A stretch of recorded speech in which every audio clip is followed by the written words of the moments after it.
Hey YouTube, this is a B-Bomb from B-Bomb's Big Adventure, and this week we're going to start a new series. It's called How Do I? Now this is not going to be an expert's take. Now it's going to be the opposite of that. You have enough people on YouTube who are going to tell you they're experts and tell you you have to do things this way. I don't buy into most of it. What this is going to be is, hey, I'm your buddy. And you say, hey, how do you take care of getting water when you're out hiking? Yeah, I'm gonna go, hey, here we are. And that's what this episode's all about.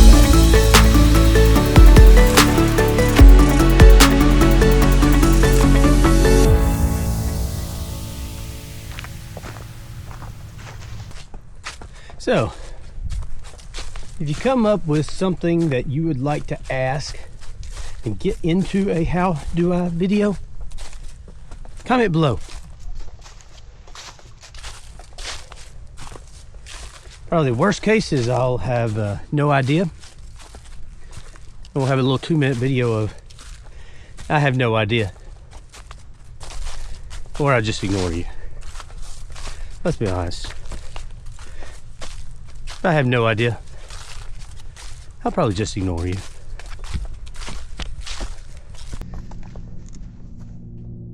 This down tree is kind of cool.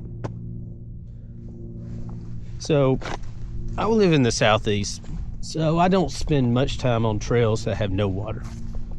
So generally, if I really want, I can get water on the trail, which means I'd need to filter it or die, but you know, most of the time just choose to filter it. Now, there are places where you only have the option of packing it in, but packing it in is always an option. Filtering is sometimes an option. Now, I've done a couple of different things over the years, so let's talk about those.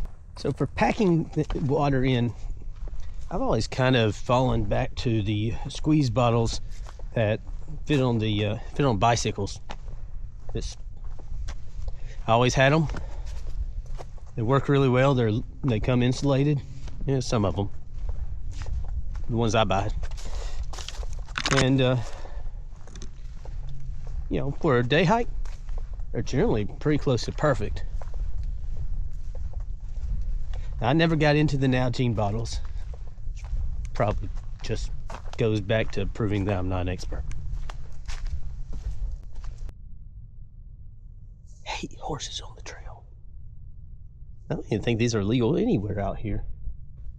That's how I usually do this trail.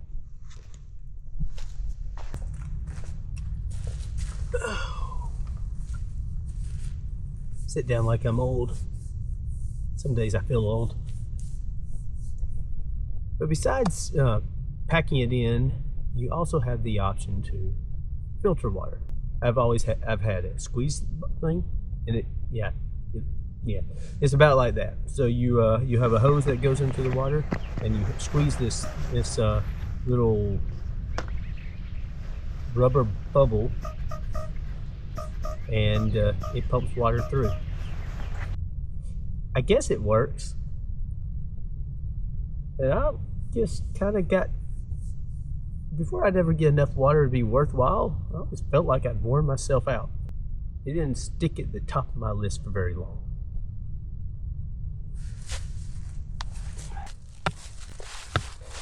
He didn't realize it was foot traffic only, and now he does. Hey, look, down there, that's our water source for the day. But we're gonna hike around so we can get to it without falling and dying or anything, so just keep going. All right, so the next thing I tried is a gravity filter. And these things are pretty cool. So what you do is you take one bag full of dirty water, hang it up high, run a hose through a filter down to a bag full of, well, ultimately clean water.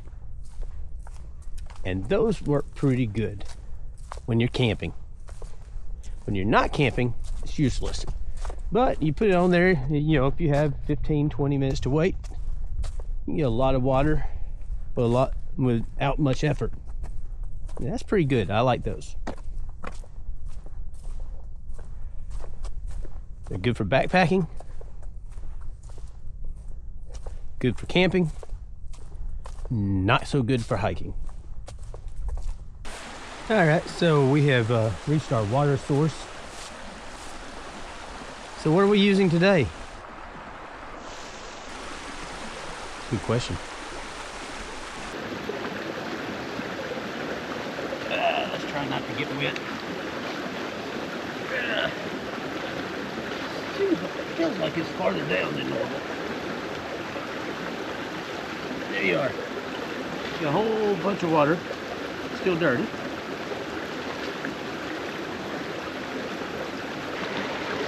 You take your cup, which is pretty basic. You know, it's a cylinder with a filter. It goes on like that, and a lid.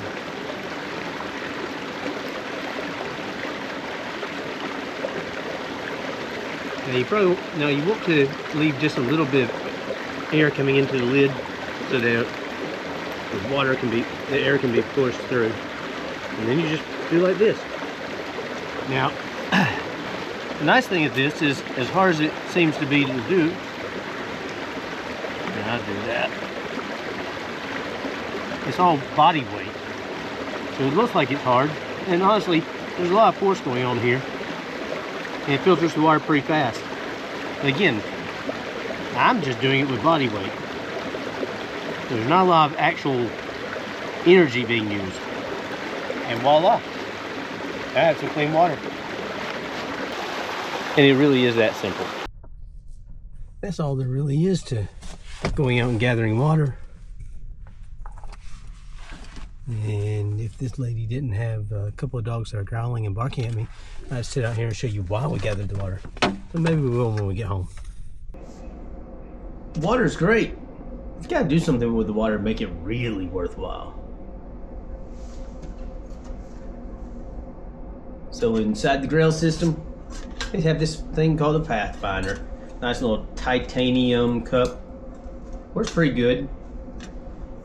This will nest inside of it, but I don't do it that way. So what I do is I keep a little Mighty Mo cooking stove, jet boil, and I like a lot of my jet boil stuff. And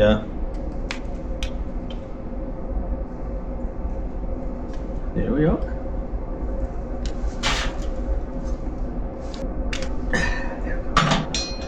You see? Right up. Ta-da! All right. Yeah, I've got a little bit of coffee. Yeah, I've got my little Jogo, coffee straw. I'll make me some cowboy coffee, and that's why it's worth going and getting some water.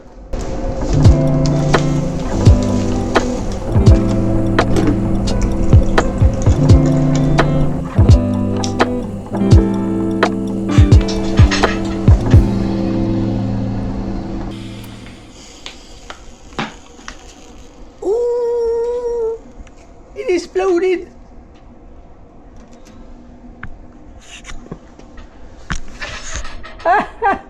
That's why you don't play with your camera while you're making coffee. Maybe you cook your coffee a little slower than that. See you next episode. Okay, so while I was editing this video, I came across two other ways I've handled water in the past. If you want to hear what my thoughts are on them, comment below. There's a reason I didn't remember them.